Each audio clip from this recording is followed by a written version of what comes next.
everyone, it's Jack from Cultaholic back again with another video explaining what happened at. And of course tonight, it's Money in the Bank 2021. A lot of big questions to answer on this show. Who would win the briefcases? Are there going to be any big title changes, any big shocks? And of course, are there going to be any big special appearances from the likes of the many people rumoured in the build-up to this show? The likes of John Cena, for example, Becky Lynch perhaps, The Rock, Steve Blackman, all the great titans of sports entertainment are potentially in the mix. So without any further ado, strap yourselves in because it's time to find out what happened at Money in the Bank 2021.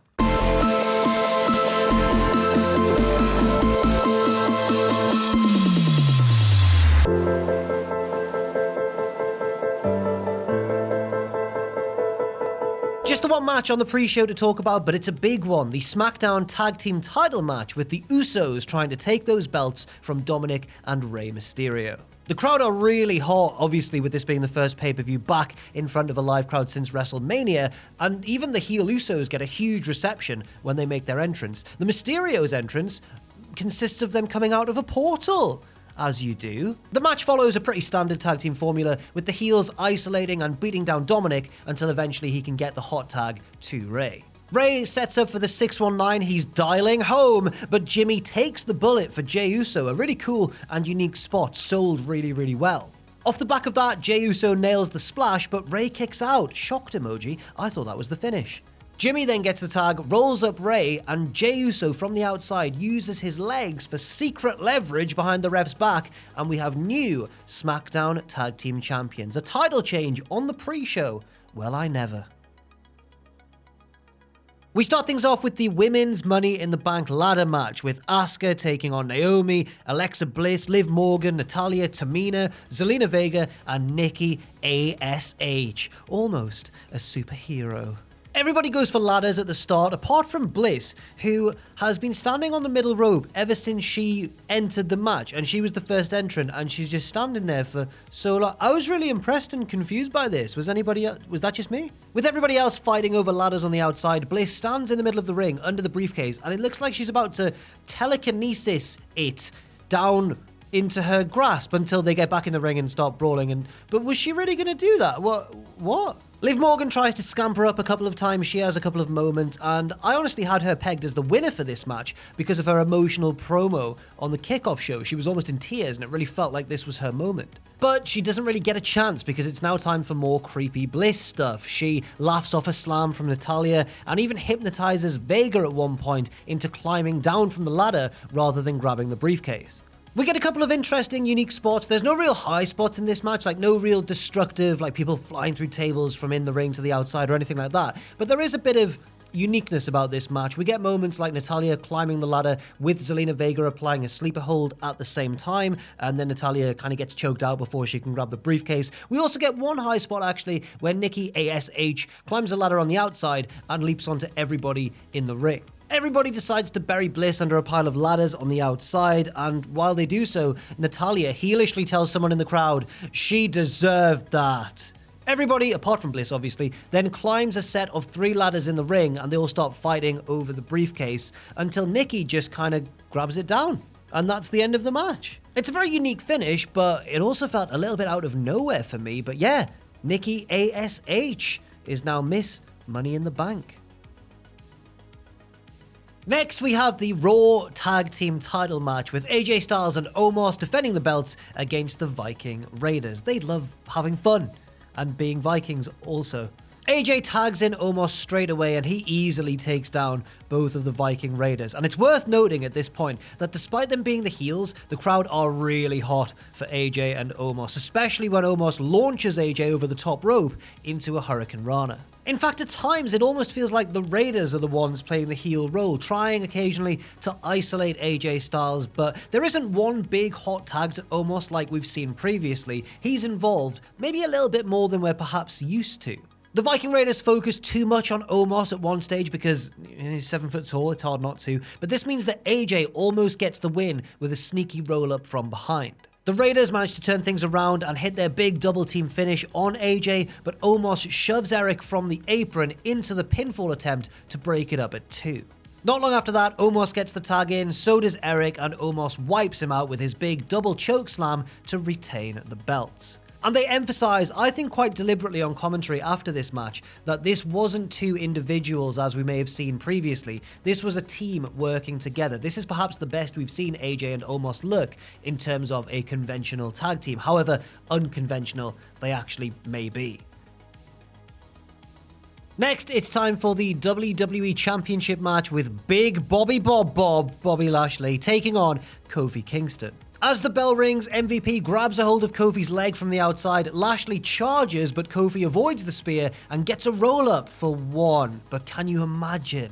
Bobby, though, takes control very quickly and utterly dominates Kofi throughout this contest, throwing him into the ring post a couple of times, slamming him down with suplex after suplex. It's very one-sided. He locks in the Hurt Lock, but Kofi either slips out or Bobby just lets him out to prove a point and nails him with a huge fall-away slam. Lashley hits a Dominator, and then another Dominator, and then another Dominator, and apart from a couple of right hands here and there, I don't think Kofi has hit a single move since that roll-up at the start. Bobby locks in the Hurt Lock, and Kofi very limply, weakly taps out. And that's it. Kofi put Bobby over huge here, and Lashley looked very impressive indeed. It definitely told a story, and I think it was pretty effective, to be honest. Next up, it's time for the Raw Women's Championship match as Rhea Ripley defends once again against Charlotte Flair. There are thunderous "We want Becky" chants early on, so Charlotte flips off the crowd. This develops into a very nice back and forth match with Rhea looking pretty strong, but Charlotte hanging on in there as always. She goes for the figure 8 at one point, but Rhea reverses it into a pinfall attempt, but just for 2.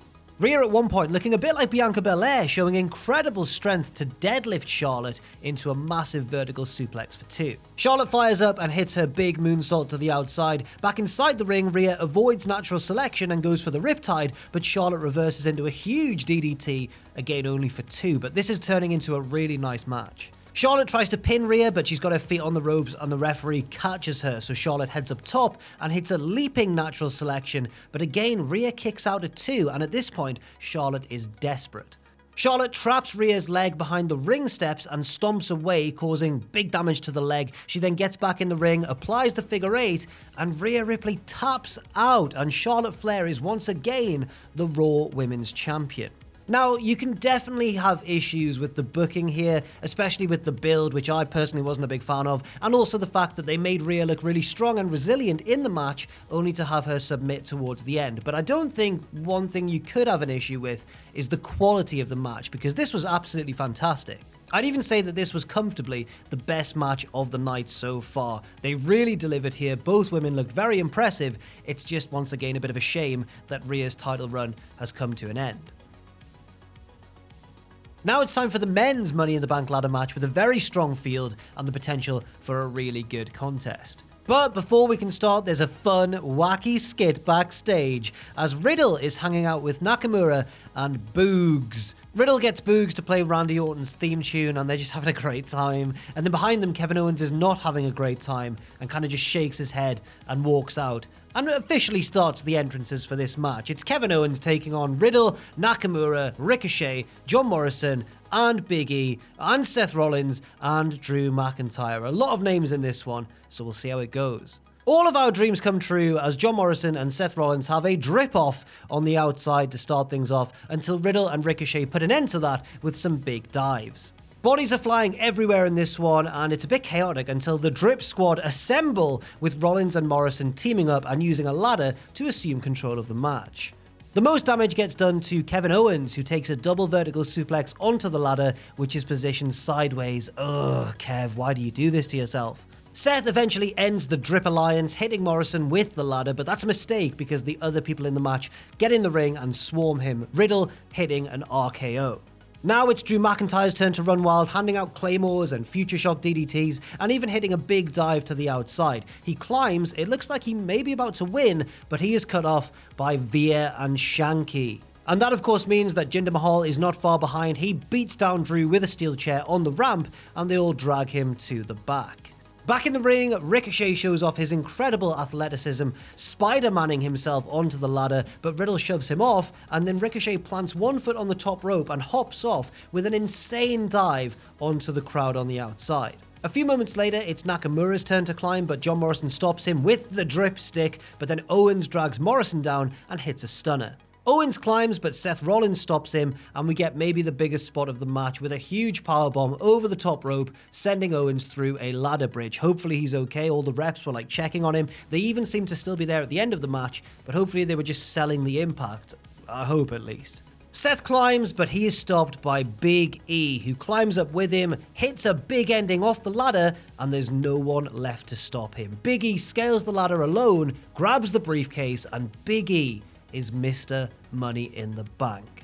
This was a very exciting ladder match, fast and furious action, and hopefully everyone's okay after it. There were some big moments of impact in the contest. I love the winner being Big E. I think that's a very good booking decision, and hopefully they don't waste it going forwards. And finally, the main event of the night, the Universal Championship match pitting Roman Reigns against Edge. We get a very slow and tentative start. Edge is kind of messing around with Roman early on, slapping him in the face, taking him down to the mat, and Roman rolls outside to Heyman for some advice from his special counsel. Heyman fires Roman up, saying, "What would your father do right now? Teach him about Seeker." Now, I love this acknowledgement of the past, and Seeker's 3 tag title reigns are certainly impressive. I just feel like Roman may have achieved a little bit more.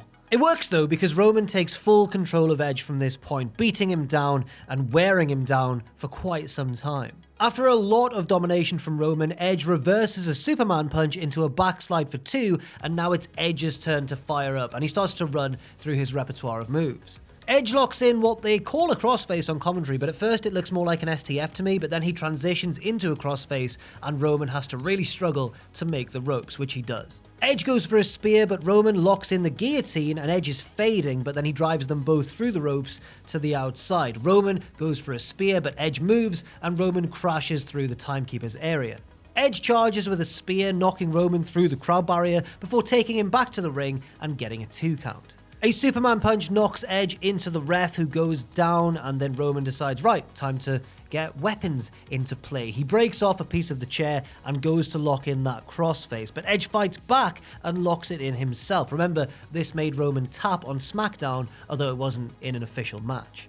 Here come the Usos to break it up, but the Mysterios cut them off and brawl to the back, but then here comes Seth Rollins. He breaks it up, kicking Edge in the head because he's annoyed at Edge for, in Rollins' mind, cutting in line and taking his title shot. Rollins leaves and Roman looks to finish Edge with a spear, but Edge spears Roman first and gets a 2 count as a new referee runs out. Edge sets up for another climactic spear, but Rollins comes back and distracts him from the apron. Edge boots him off to the floor, but turns into a spear from Roman, and that is enough for 3. Roman retains, but we're not done yet. Rollins rushes back to the ring and beats down Edge before having a bit of a stare down with Roman. However, before anything can really develop, Edge attacks Rollins, throws him outside of the ring, and they brawl to the back through the crowd.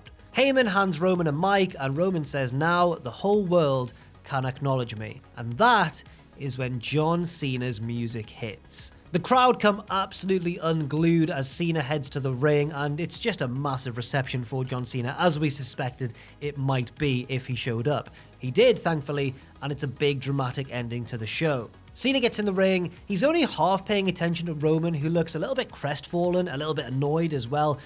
They're very intense reactions, of course, from Roman Reigns, as always. Cena finally turns and faces Roman and tells him, "You can't see me," and then poses more for the crowd as everybody has a nice happy ending to the show, apart from Roman, who looks very, very annoyed indeed. I've got a feeling that Roman is going to beat the hell out of John Cena, but we'll have to wait and see what happens. And that's it, a very exciting ending to the show, a bit of a slow burn of a main event match, but one which developed very nicely and capped off what was on the whole, in my opinion, a very good pay-per-view from WWE. And of course, with that big return for John Cena, it sets things up nicely heading into SummerSlam. I suspect that'll be the main event of SummerSlam, surely. But what did you think of the show? Do let me know in the comments section down below. And hey, thank you very much for watching. I've been Jack from Cultaholic. Do check out all our other coverage of this event in the next couple of days. And stay safe out there, stay positive, and I'll see you very soon.